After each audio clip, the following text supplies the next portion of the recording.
So the thing is, my son Gavin I've never really explained to him what I do. He knows I work in Africa, but he doesn't know what the war's about or who Joseph KONY is. So I'm gonna explain it to him for the first time today. That's what we're doing. So Gav, are you ready? Yeah. I'm gonna ask you some questions, okay. and you can just look at me and answer the questions to me. I'm kinda nervous. What do I do for a job? I stop the bad guys from being mean. Who are the bad guys?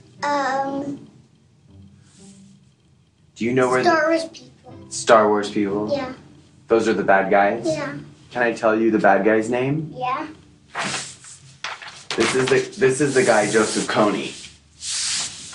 You're the bad guy? Yeah. Who's this? Jacob.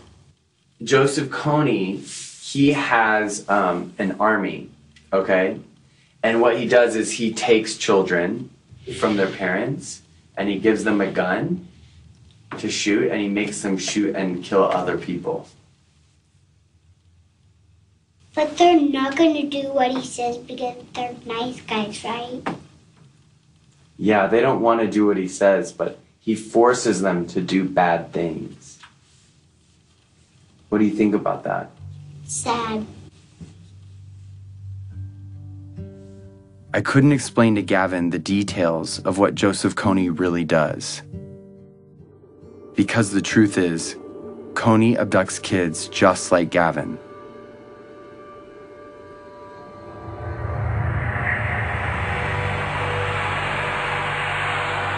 For 26 years, KONY has been kidnapping children into his rebel group, the L.R.A.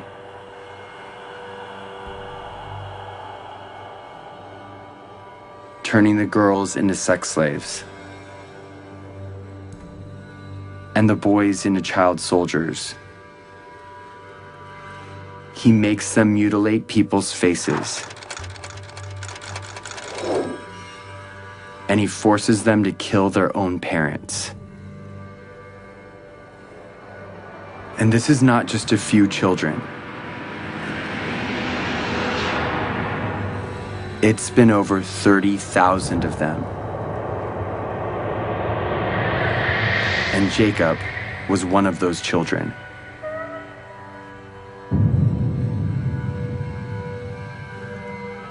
As if KONY's crimes aren't bad enough, he is not fighting for any cause, but only to maintain his power.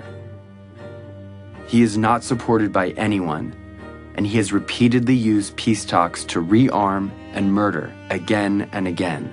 KONY, different times, proposed peace and then just regain strength and attack. This is the head prosecutor for the International Criminal Court. In 2002, when the court was started, their job was to find and demand the arrest of the world's worst criminals. Although there are a lot of warlords, murderers, and dictators in the world, the perversity of KONY's crimes made him first on the court's list. KONY is the first guy indicted by the ICC. But the crimes basically are these: crimes against humanity and war crimes committed against the civilian population, including murder, sexual slavery, rapes, abductions. We need to plan how to arrest KONY. Start to plan and start to be serious. In fact, the only way to stop KONY is showing him, guy, we're going to arrest you. What do you think we should do about it? We should stop him. The criminal here is KONY. Stop him and then solve all the problems. We should stop who? Him.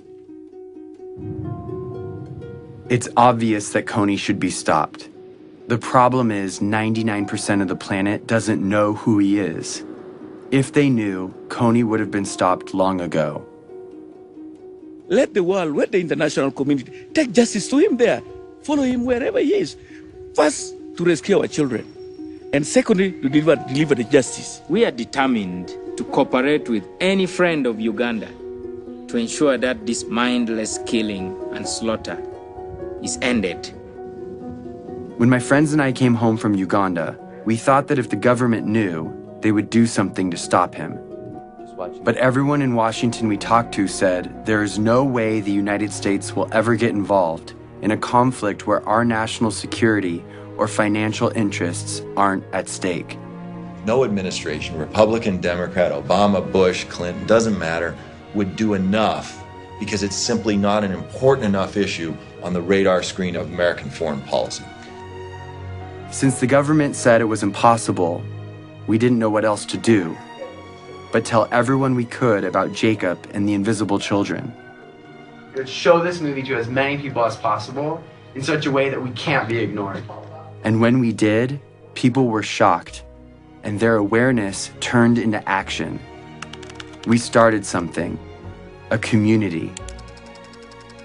I have friends that have been living in this conflict their entire life. Fight for that, because that is what is going to change this world, and that is what defines us.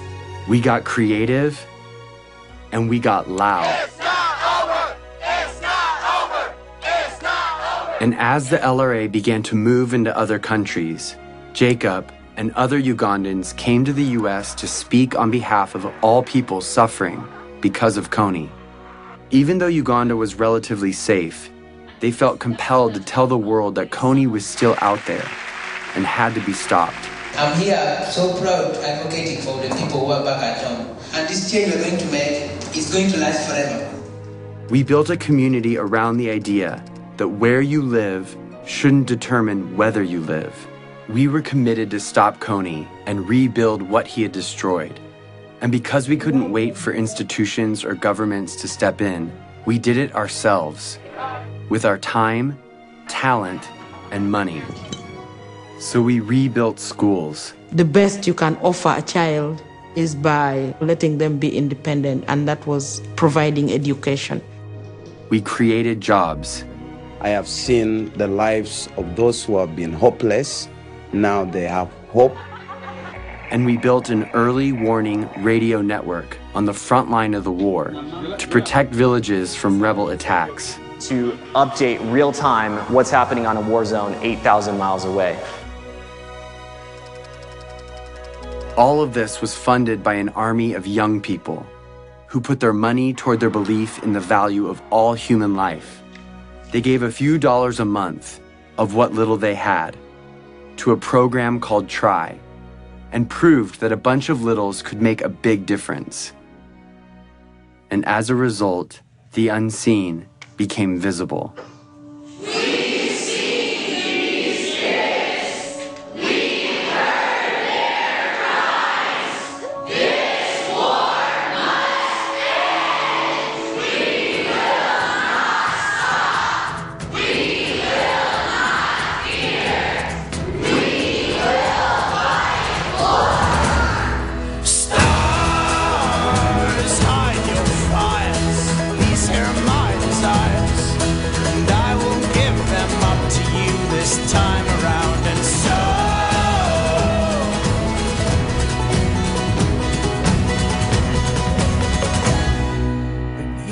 I've talked to people from Mexico, from Canada, from every other state that I can think of. We're all doing this for the exact same reason, and we're all coming from completely different places. This is what the world should be like. Rightfully mine. So with hundreds of thousands of people with us, we went back to Washington, D.C., and we met with congressmen and senators, one by one, on both sides, Republicans, Democrats, and they all agreed with us. Joseph Kony's crimes had to be stopped. Of all the problems that are out there, none is more severe than one that mutilates and takes the lives of little kids. These young members of the Invisible Children organization know that no child should live in fear of being abducted or killed. So they were determined to become their voice. They realized that these African children and families were invisible to Washington policymakers, so they decided to make them visible. And what I was told would never happen suddenly became possible. In furtherance of the Congress's stated policy, I have authorized a small number of U.S. forces to deploy to Central Africa to provide assistance to regional forces that are working toward the removal of Joseph Kony from the battlefield. Sincerely, Barack Obama. The surprise announcement came in a letter from the White House. The U.S. President's decision commits U.S. troops to help through advice and assistance, not putting Americans into combat, to help the countries of the region end this threat once and for all, then that was a worthwhile investment.